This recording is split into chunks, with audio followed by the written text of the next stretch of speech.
Ya, betul sekali, kerana Brunei Darussalam mempunyai tugas berat pada malam ini. Betul. Dengan agregat ketinggalan 0-6, sepak mula akan dilakukan sebentar lagi yang akan diambil oleh Brunei Darussalam yang memakai jersey serba kuning, manakala Indonesia memakai jersey serba merah. Rembatan langsung ke arah palang. Terkena palang hampir saja. Hendra Azam membuat rembatan mengejut dari titik tengah padang yang dilakukan sebentar tadi. Kerana kita tidak ingin terus terleka kerana tugasan untuk mengejar agregat 0-6 agak berat. Dan sekarang Indonesia melakukan serangan di sebelah kiri. Lebih tenang untuk mematahkan serangan. Nampaknya masih lagi cuba untuk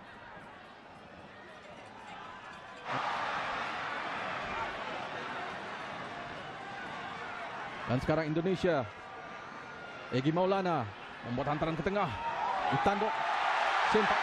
Mujur dapat ditanduk sedikit oleh main pertahanan. Dan sekarang Indonesia masih lagi membuat hantaran ke tengah. Haimi cuba menumbuk. Dan dikejar dengan pantai. Shane Patinama membuat hantaran ke tengah. Membuat lorongan. Hampir saja.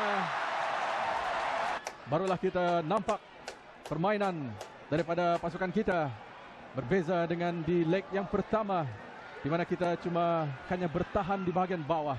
Dan sekarang Indonesia membuat hantaran jauh ke depan. Tidak offside, masih lagi mengawal. Membuat hantaran ke tengah. Gol pertama. Gol pertama daripada Indonesia. Cukup mudah apabila Sandy Walsh yang disangkakan. Kita tidak boleh membiarkan sayap kanan Indonesia untuk bergerak bebas di sebelah kiri kita, ya Noldi, ya. Inilah punca kemasukan gol pertama kita di Noldi, ya. Jadi pertahanan kita harus lay up. Itulah dia, apabila pemain-pemain daripada kita terleka menyangka Sandy Walsh dalam keadaan offside dengan ramai hingga sebahagian daripada Stadium Negara Hassanah Bolkiah dipenuhi dengan warna merah. Tetapi kita juga berbangga dengan penyokong-penyokong negara Brunei Darussalam yang hadir pada malam ini. Sepakan percuma akan diambil di kawasan Indonesia. Kita dengarkan sorakan daripada Altas Brunei Darussalam. Negara Brunei Darussalam adalah yang diambil kira dan dibanggakan. Dan sekarang hantar kepada Fakhruddin. Sandy Walsh balik pada Fakhruddin, membuat hantaran kepada Shane Patinama, terjatuh. Gemuruh sekarang suasana di Stadium Negara Hassanah Bolkiah. Alhamdulillah keadaan cuaca cerah dan kita dapat menyaksikan permainan bola sepak yang berkualiti. Pada Sandy cuba dibayangi oleh Hakimi. Kembali kepada Rizky. Pada Shane Patinama, jersey 20. Shane Patinama dan sekali-sekala membuat serangan daripada kanan. Sandy Walsh yang telah berhasil meloloskan diri daripada perangkap outside. Dan akhirnya itulah yang akan membantu untuk serangan daripada Brunei Darussalam. Tapi sekarang Indonesia di sebelah kiri membuat lorongan ke depan kepada Egy Maulana.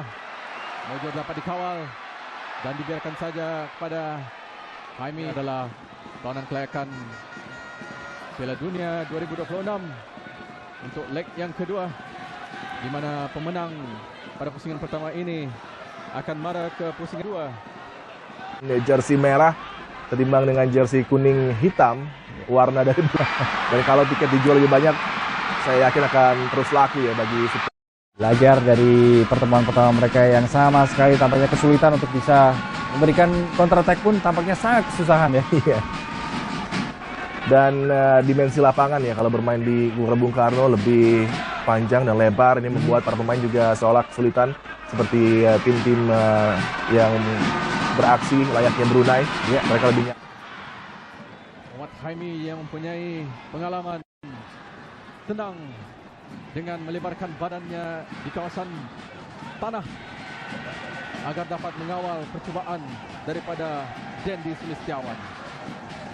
Dan selamat untuk kesekian kalinya gawang Brunei Darussalam, Kifli. Rizky Ridho membuat hantaran, memilih untuk membuka mainan sebelah kiri, mencari Sandy, hantar ke bawah pada Fakhruddin, kembali pada jersey 5 pada Witan Sulaiman, hantaran ke tengah dapat ditumbuk, tetapi masih lagi Sandy Walsh. Permainan diteruskan. Sandy hantar ke bawah pada Fakhruddin, pada Rizky Ridho. Nampaknya kita dapat saksikan sumbangan permainan daripada Muhammad Ali Nur Rashimi, Hakimi Yazid dan juga Hendra Azam pada malam ini. Memberikan satu kedudukan, ketenangan dan fokus ketika membuat percubaan. Mungkin situasi, dan sekarang buat Haimi membuat sepakan gol, mencari pemain kita di kawasan Indonesia. Akhirnya masih lagi Hakimi mengawal keadaan, dijatuhkan rembatan, tetapi dapat ditampan rembatan daripada yang positif diberikan oleh pemain-pemain kita yang LDA. Inilah oleh Hanif Hamir. Masih lagi dalam kawalan, cukup tenang. Hakimi memberi kepada Yura, cuba bermain, membuka permainan, tetapi oleh Indonesia. Sandy berhantaran ke tengah, dapat ditanduk. Itu yang kita mahukan, terus memberikan cabaran. Muhammad Haimi bermain dengan cemerlang pada malam ini. Hanya serangan daripada Indonesia mampu melepasi pemain pertahanan daripada Brunei Darussalam. Itu dia Stefan Wisel daripada pengadil perlawanan.